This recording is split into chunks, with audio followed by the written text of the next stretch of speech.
Merħba għal podcast Nifhmu l-AI. Dan il-podcast bil-Malti huwa immirat għalik kemm jekk għandek negozju, kemm jekk għadek qed titgħallem fid-dinja tax-xogħol jew sempliċement għandek kurżità dwar dak li qed jiġri fid-dinja tat-teknoloġija. Jisimni Karl u dan huwa l-ewwel f'sensiela ta' episodji fejn ħanitħattu l-intelligenza artifiċjali, l-AI. Se nippruvaw nifhmu x'inhi l-intelligenza artifiċjali, mhux b'mod tekniku żejjed imma b'mod ċar, prattiku u relatat mal-ħajja tagħna ta' kuljum hawn Malta. F'kull episodju ħanaqbdu suġġett wieħed minn dan il-qasam vast u nippruvaw nispjegawh b'mod ċar, sempliċi u bil-Malti. Lan mhuwiex li ssir espert jew esperta, imma li tifhem biżżejjed biex tuża dawn l-għodod b'mod intelligenti. Illum ħanibdew bl-element fundamentali tal-AI moderna, il-Large Language Model, jew kif insejħulu bl-abbrevjazzjoni l-LLM.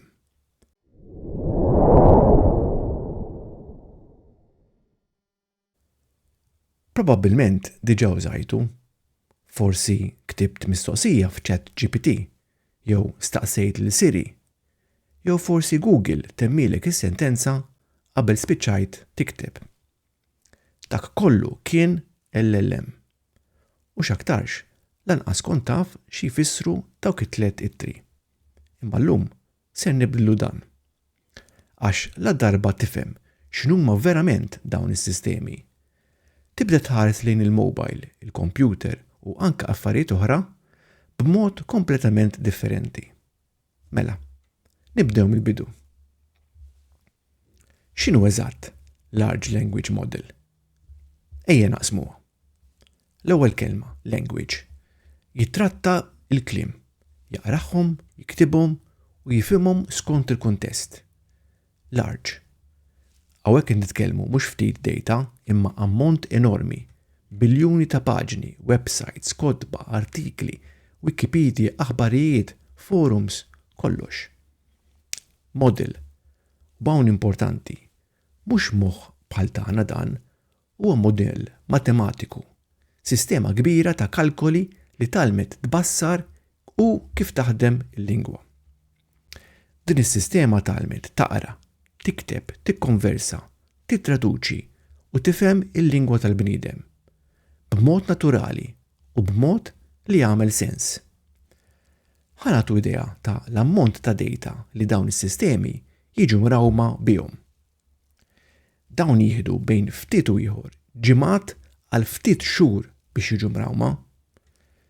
Kieku persuna kellha tipprova taqra, mhux tifhem imma taqra, dik l-informazzjoni kollha, trid tieħu eluf ta' snin ta' qari bla waqfien. L-LLMs li forsi smajtu bihom jinkludu ChatGPT ta' OpenAI, Claude ta' Anthropic, Gemini ta' Google u Copilot ta' Microsoft.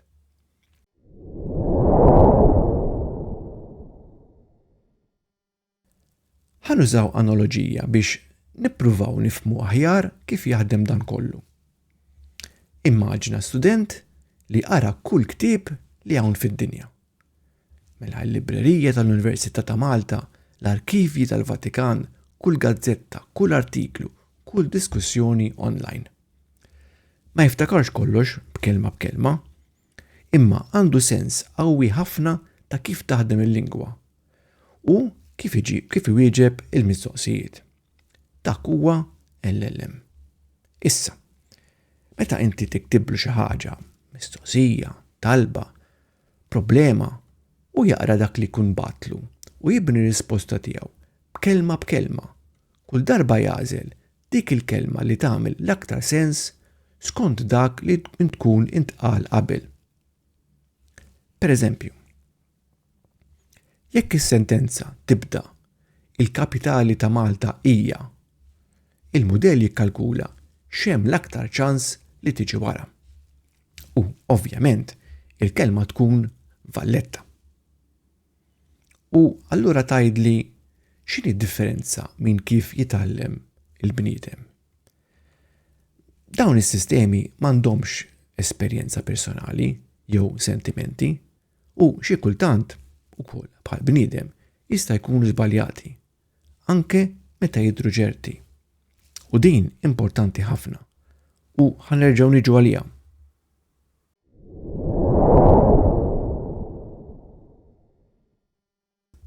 Il-mistoqsija prattika hija din. X'jista' jagħmlu dawn l-LLMs fil-ħajja ta' kuljum? Kemm tiegħek personali kif ukoll fuq l-ambjent tax-xogħol. L-ewwel nett, jikteb u jikkoreġi testi. Jekk għandek bżonn tikteb email formali, rapport jew post fuq il-medja soċjali, tista' tispjega l-idea tiegħek u l-LLM jgħinek tifforma test b'mod aktar ċar u professjonali. It-tieni, jittraduċi. Jekk għandek dokument bl-Ingliż jew xi lingwa oħra u trid tifhem xi jgħid bil-Malti, il-mudell jista' jittraduċi b'mod ħafna aktar naturali minn qatt qabel. It-tielet, jgħin fit-tfittxija tal-informazzjoni. Minflok taqra paġni sħaħ ta' rapport, tgħidlu agħtini r-riżultati ewlenin ta' dan id-dokument u jagħmillek sommarju f'mumenti. Ir-raba', jisma' u jwieġeb mistoqsijiet. Illum naraw chatbots integrati ma' ħafna websites dawn kapaċi jwieġbu mistoqsijiet ta' klijenti 24 siegħa kuljum, 7 fil-ġimgħa. U kultant anke tista' tkellimhom bil-vuċi. F'ħafna każi dawk ukoll ibbażati fuq LLM. Il-ħames, jgħin fl-analiżi. Jekk għandek xi kuntratt twil jew termini u kundizzjonijiet li trid tifhimhom, tista' tpoġġihom fl-LLM u tittilob spjegali l-punti ewlenin b'mod sempliċi. Statistika ta' l-Eurostat turi li fl-2025 kważi nofs l-adulti Maltin, ċoe 46.5%, diġà jużaw xi forma tal-AI ġenerattiva, rata li hija ogħla minn dik medja ta' 32.7% fil-bqija tal-Ewropa. Fil-fatt, f'ħafna każijiet, Malta hija minn ta' quddiem fl-Ewropa.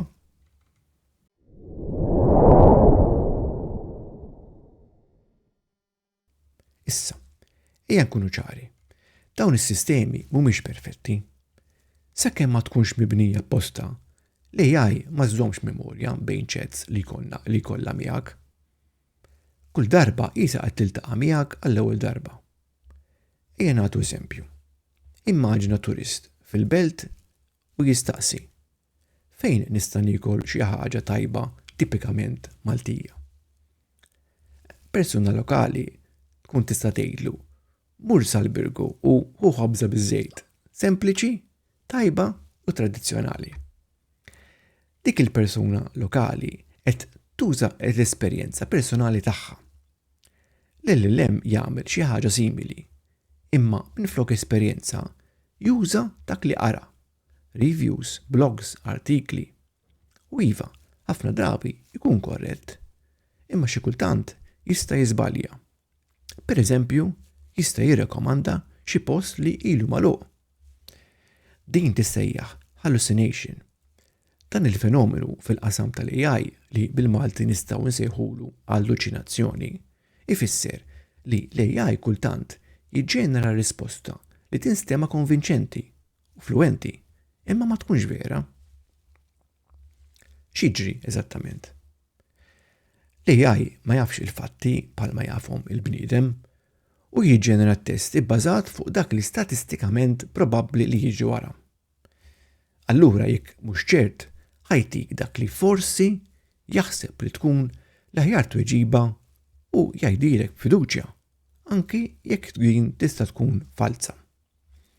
Issa, dan ma jfissirx li l-AI mhuwiex utli, ifisser li għandek tuża moħħok ukoll. Idħol fl-AI bħalma tidħol fil-Wikipedia jew f'xi siti ieħor ta' informazzjoni. Bidu tajjeb imma dejjem ivverifika dak li huwa kritiku għalik.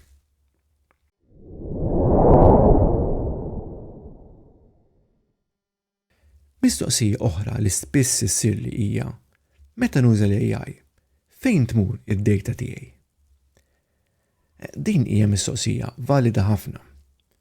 Jekk qed tuża ChatGPT bil-verżjoni b'xejn, pereżempju, kull ma tikteb jista' jintuża biex itejjeb mudelli futuri.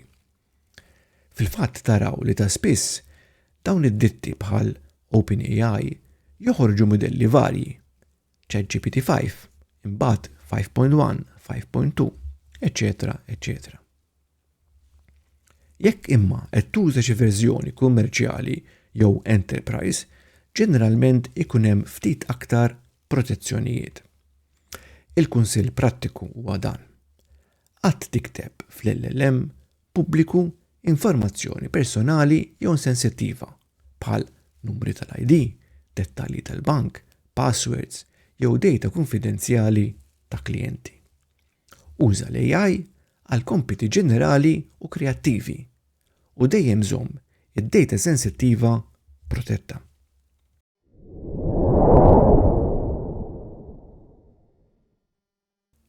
Qabel ma nagħlqu, ħanuru xi termini tekniċi li ġew msemmija llum jew li tista' tiltaqgħu magħhom fir-riċerka tagħkom fuq l-LLMs bi spjegazzjonijiet sempliċi.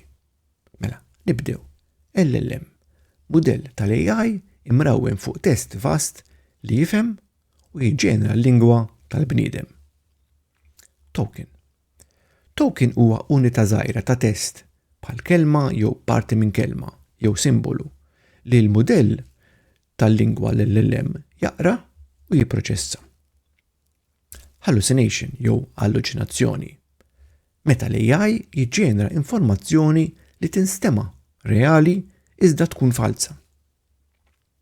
Prompt. Din hija l-istruzzjoni jew il-mistoqsija li l-user jikteb jew tikteb lill-AI biex jirrispondi. Training cutoff. Il-punt normalment data partikolari fejn jieqaf l-għarfien tas-sistema.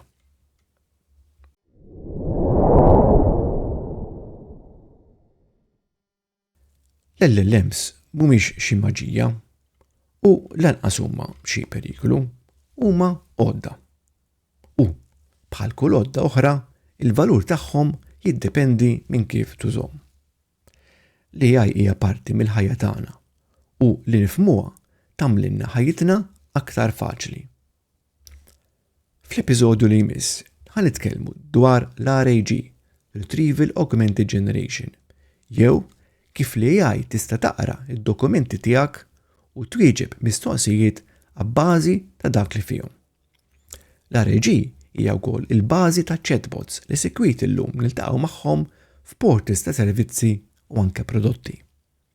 Jekk għandek negozju, manwali interni, policies tal-HR, jew katalgu ta' prodotti, jew sempliċement jinteressak kif jaħdmu dawn iċ-chatbots, dan l-episodju ser ikun interessanti ħafna lik. Grazzi tal-li inaqadtu magħna għal dan l-ewwel episodju mis-sensiela Nifhmu l-AI. Jekk għandek xi mistoqsija jew suġġett li tixtieq nindirizzaw, kitbilna fuq karl@synerv.com. Nsellmilkom u narakom fl-episodju li jmiss.